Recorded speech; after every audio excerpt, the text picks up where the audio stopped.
اللہ کو زندگی کا ساتھی بنائیں. یقین جانیے فرمایا جس وقت بسم اللہ الرحمن الرحیم بندہ پڑھتا ہے اللہ پاک کی رحمت کا ایک ایسا دروازہ کھلتا ہے جو کبھی کھلا نہیں تھا. میں نے ایک بندے کو ایک عمل بتایا تھا، 10 رکعت کا بھی ہے اور 12 کا بھی ہے. یہ بتا رہا ہوں ہے ذرا لمبا عمل، مشکل عمل ہے، لیکن بتا دیتا ہوں. 3 دن میں فیصلہ کروا دیتا ہے مشکل تھوڑا سا. اگر کوئی کرنا چاہے تو کر لے، ورنہ ہر بندہ نہ بھی چاہے کوئی حرج نہیں، لیکن عمل بتا دیتا ہوں. بعض کتابوں میں اس کی 10 دگانے آئے ہیں، بعض میں 12 آئے ہیں، لیکن میرا تجربہ 12 کا ہے. 2 رکعت نماز نفل پڑھے حاجت کے نفل پڑھ کے 1000 بار پڑھے بسم اللہ الرحمن الرحیم. کتنی بار؟ 1000 بار. اور توجہ سے اور اپنے مقصد، اپنی مشکل، اپنی پریشانی، اس کا 100% دھیان کرتے ہوئے اس طرف دھیان جما کے. وہ مسئلہ اولاد کا ہے، وہ رزق کا ہے، وہ صحت کا ہے، وہ عزت کا ہے، وہ قید سے خلاصی کا ہے، وہ مشکلات کی حل کا ہے، وہ اللہ کی ذات عالی کے قرب کا ہے، وہ مدینے والے کے عشق اور محبت کا ہے، وہ زندگی کی کسی مشکل روحانی، جسمانی یا زمینی اور آسمانی کوئی مشکل، کوئی منزل ہے، اس کے لیے یہ بہت ہی زیادہ آزمودہ اور باکمال ہے. پھر 1000 دفعہ ملا کر 3 بار درود پاک، 1000 دفعہ بسم اللہ الرحمن الرحیم پڑھے. پھر 2 رکعت نماز نفل پڑھے، پھر 1000 دفعہ بسم اللہ الرحمن الرحیم پڑھے، پھر 2 رکعت نماز نفل پڑھے، پھر 1000 دفعہ بسم اللہ الرحمن الرحیم پڑھے.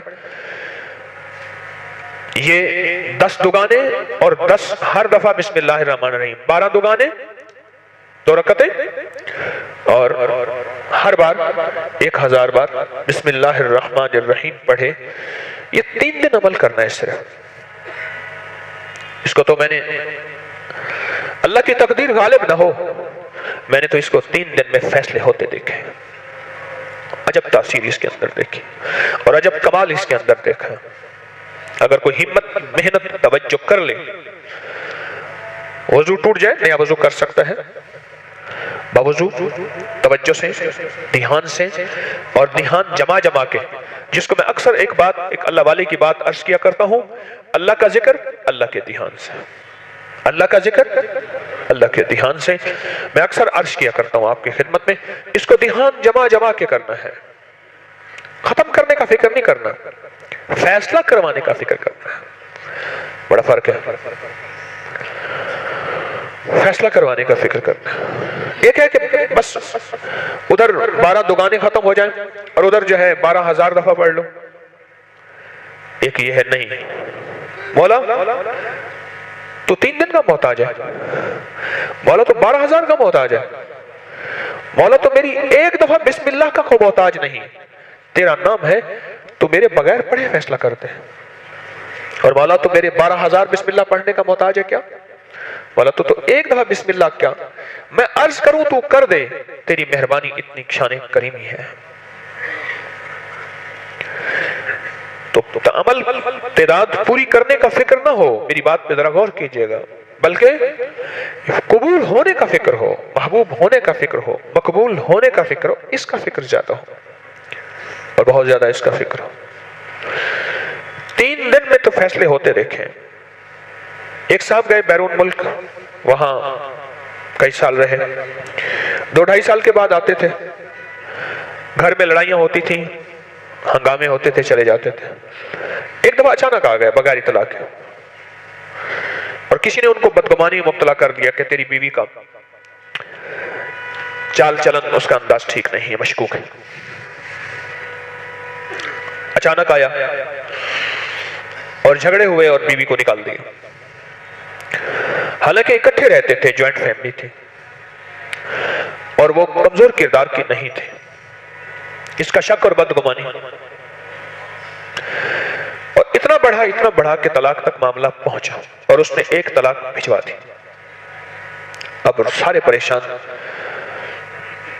تو میں نے ان سے عرض کیا، میں نے کہا بھائی ایک عمل ہے میرے پاس، ہے ذرا مشقت والا، کہ میں عام طور پہ مشقت والے عمل نہیں بتاتا. آپ میرے جتنے عمل اٹھا کے دیکھ لیں اس میں مشقت والے عمل نہیں ہیں. میری کوشش ہوتی ہے آسان آسان چھوٹے چھوٹے عمل بتاؤں جس میں اللہ کی مخلوق کو کرنے میں سہولت ہو. میں کہ یہ عمل ہے مشقت والا. اور اس عمل میں ایک بات خاص طور پہ ہے کہ اس عمل کو پورا کرنے کا فکر کیا تو شاید اللہ کریم ہے فائدہ کر دے، لیکن ایک ہے کہ عمل کو پورا کرنے کا فکر اور ایک ہے کہ قبول ہونے کا فکر. جب قبول ہونے کا فکر ہوتا ہے اس وقت گڑ گڑانا بھی اور ہوتا ہے، بھکاری بننا بھی اور ہوتا ہے، مانگنا بھی اور ہوتا ہے، اس کا انداز بھی اور ہوتا ہے. کیا خیال ہے؟ اس کا درد بھی اور ہوتا ہے، اس کا غم بھی اور ہوتا ہے، اس کی چبھن بھی اور ہوتی ہے، اس کی کڑھن بھی اور ہوتی ہے. یہ اور چیز ہوتی ہے جب قبول ہونے کا فکر ہو. اور جب قبول ہونے کا فکر نہ ہو، بس عمل پورا کرنے کا فکر ہو، تو پھر نہیں. ایک طلاق بھیج دی اور باقی طلاقوں کے لیے انہوں نے پہلے سے عمل کرنا شروع کر دیا. رجوع ہوا، بسے ان کے بچوں کے آج بچے ہیں، ان کے بچوں کے بچے ہیں. کبھی کبھی ملاقات ہوتی ہے تو اندر سے ایک آواز اٹھتی ہے، یہ بسم اللہ کے رنگے ہوئے لوگ ہیں، یہ بسم اللہ کے فائدے اور بسم اللہ کی برکت کو لینے والے حضرات ہیں، اور بسم اللہ کی برکات کو لینے اور پانے والے یہ وہ لوگ ہیں، یہ وہ گھر ہے جو بسم اللہ سے بس گیا.